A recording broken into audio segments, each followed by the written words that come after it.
세 번째는 하나님의 은혜가 의인에게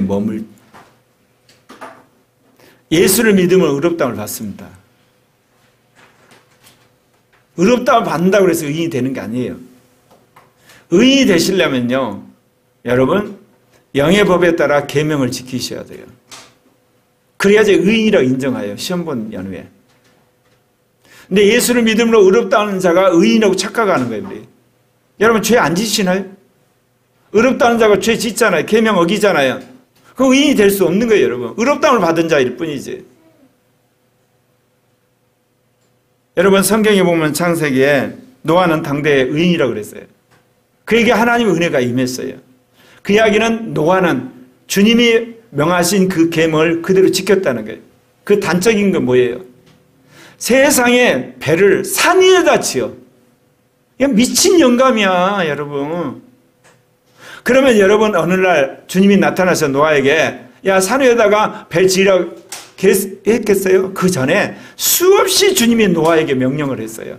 그걸 노아가 다 순종을 한 거야. 그러니까 주님이 마지막, 야, 노아야, 이제 홍수가 날 테니까 산 위에 배 지으라. 그러니까 노아가 이제 마지막에 그 순종을 한 거지. 어느 날 갑자기 하나님 나타나서 야, 산 위에 배 지어라, 만들어라 그러면 누가 이게 그걸 듣겠어요? 계속해서 인생 가운데 주님의 명령에 순종하는 그 노아를 지켜보시다가 주님 마지막 명령하신 거예요, 여러분. 순종하는 사람이 순종하는 거예요, 여러분. 계명을 지킨 사람이 계명을 지켜요. 예수를 믿으면 의롭다함을 받는 것이지 의인이 되는 거 아니에요. 생명의 영의 법에 따라서 계명을 지키는 사람이 의인이 되는 겁니다. 시편 5편 12절 같이 읽도록 하십시다. 시작. 여호와여, 주는 의인에게 복을 주시고 방패로함같이 은혜로 그를 호위하시리이다. 예. 나는 한국의 수많은 신실한 기독교인들이 힘은 없고 조직도 없고 할 방법이 없어서 날마다 예배당에서 하나님 앞에 눈물로 외치고, 아까 말씀드린 것처럼 국회 앞에서, 의사당 앞에서, 그리고 또 시청 앞에서, 시의원 앞에서, 국가인권위원회 앞에서 하는데도 불구하고 이들이 오만방자해서 그야말로 그 청원을 들어주지 않잖아요. 하고 싶은 데 다 했잖아요. 그러니까 하나님이 어때요? 방법이 없잖아. 문재인 대통령이 임명한 검찰총장이 어느 날 야권 대선 후보로 출마해가지고 지금 싹쓸이를 해가잖아요. 별 문제 없는 한 정권교체 돼요. 5년 동안 곡소리 나는 일이 있을 거예요. 왜 이런 일이 벌어졌겠어요? 하나님이 정말 주님의 말씀에서 사는 무명의 사람들의 기도를 들으신 거예요. 여러분 뉴스 들으셨죠? 네. 김건희하고 통화 7시간을 까발려가지고 다시금 윤석열 지지 까먹으려고 했는데 역풍이 불어버린 것. 친문 카페 해가지고 거꾸로 윤석열에게 지지하는 그런 역풍이 돼버린 것. 윤석열 계란말이 너무 잘한다면서 얼마나 마누라한테 그걸 해줬으면 그랬을까. 그야말로 마누라 사랑하는 남편으로 둔갑을 해가지고 하나님이 하신 거 그걸. 네. 하나님이 이 나라를 직할통치하고 계세요. 의인들의 기도를 들으신 거야. 나는 고려학교의 모든 사람들이 의롭다함을 받은 자가 아니라 의인이 되기를 원해요. 하나님이 너의 기도는 내가 들으겠다. 너가 하는 일은 내가 축복하겠다. 너가 가는 길은 내가 형통하게 하겠다. 그래서 우리가 지금 이렇게 하는 거 아니겠습니까?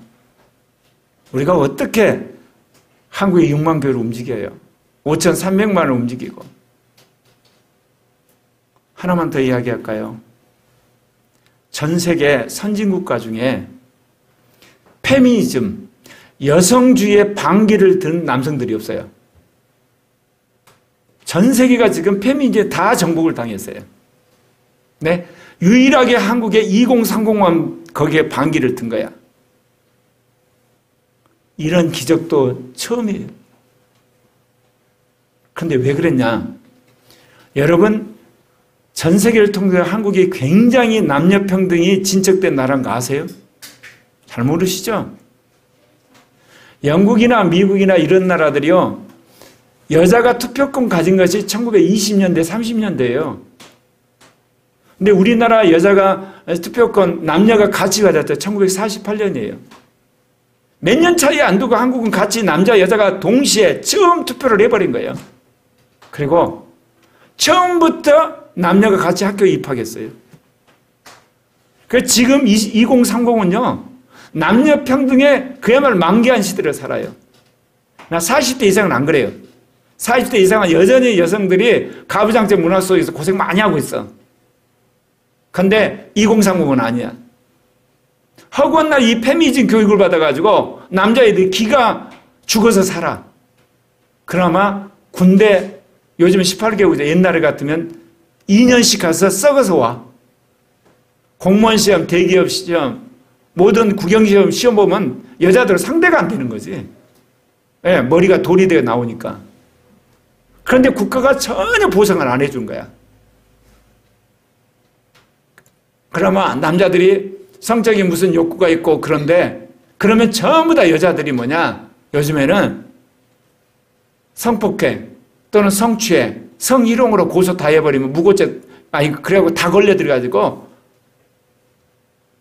남녀가 만나서 사랑을 하면 전부 녹음을 해야 되는 시대가 왔대. 같이 합의하에 성행위를 했는데 어느 날 갑자기 고소장이 날라든 거야. 성폭행이라고. 그래서 여성가족부를 남성혐오가족부라고 2030이 부른다고. 이게 한국에서만 일어난 아주 독특한 현상이에요. 왜 하나님이 이런 일이 벌어졌을까요? 한국에서 급진적 페미니즘, 동성애 합법화 막으려고 하나님이 역사를 해본 거예요. 불을 질러버린 거예요.